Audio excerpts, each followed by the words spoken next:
വലിയ ഡിഫറൻസ് വന്നിട്ടില്ലെന്ന് പറഞ്ഞാൽ പണ്ട് ചക്രവർത്തിനി നിനക്കായി ഒരു പുഷ്പഗോപുരം തരുന്നത് അത് നഗ്നപാതയായി അകത്ത് വരണം പറഞ്ഞ് മര്യാദ ഉണ്ടായിരുന്നു. ഇപ്പൊ പിന്നെ അത് മാറി ഇടയ്ക്ക് walking in the moonlight I'm thinking of you വരെ എത്തി. അത് കഴിഞ്ഞ് പിന്നെ കുറച്ചും കൂടെ വന്നു കഴിഞ്ഞപ്പം ഇഷ്ടമല്ലടാ എന്ന് പറഞ്ഞങ്ങ് പറഞ്ഞു എടാ വാടാ പോടാ ആ ലെവലായി. അപ്പൊ ആ ഒരു ഡിഫറൻസിൽ ഇത് പ്രണയത്തിലല്ല ഡിഫറൻസ്. ശരിക്കും വന്നത് എന്താന്ന് വെച്ച് കഴിഞ്ഞാൽ നമുക്കൊരാളോടുള്ള റെസ്പെക്ട് അത് പ്രണയമായി തീരുകയാണ് ചെയ്തത്. ഇപ്പൊ ബഹുമാനം ഇല്ലായ്മ എന്ന് പറഞ്ഞു കഴിഞ്ഞാൽ പ്രണയവും ഇല്ല എന്നർത്ഥം. എടാ വാടാ പോടാ ബന്ധം വന്നു കഴിഞ്ഞപ്പോ പിന്നെ ആരെ വേണമെങ്കിലും പോടാന്ന് പറഞ്ഞിട്ട് അങ്ങ് പോവാം. ആ ലെവൽ കൂടിയാലും എടാ പോടാന്ന് വിളിച്ചൂടെ?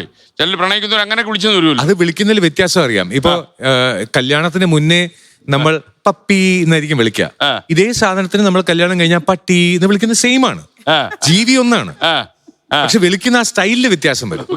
അതിപ്പോ എന്തിലേക്കാണ് ചോദിച്ചു കഴിഞ്ഞാൽ വക്കീലാണ്, ഞാനും വക്കീലാണ്. ഏറ്റവും കൂടുതൽ ഡിവോഴ്സ് വരുന്നത് ലവ് മാരേജസിലാണ്. പണ്ട് അങ്ങനെ അല്ലായിരുന്നു. പണ്ട് പ്രണയത്തിൽ ഒരു നല്ലൊരു പുണ്യം ഉണ്ടായിരുന്നു.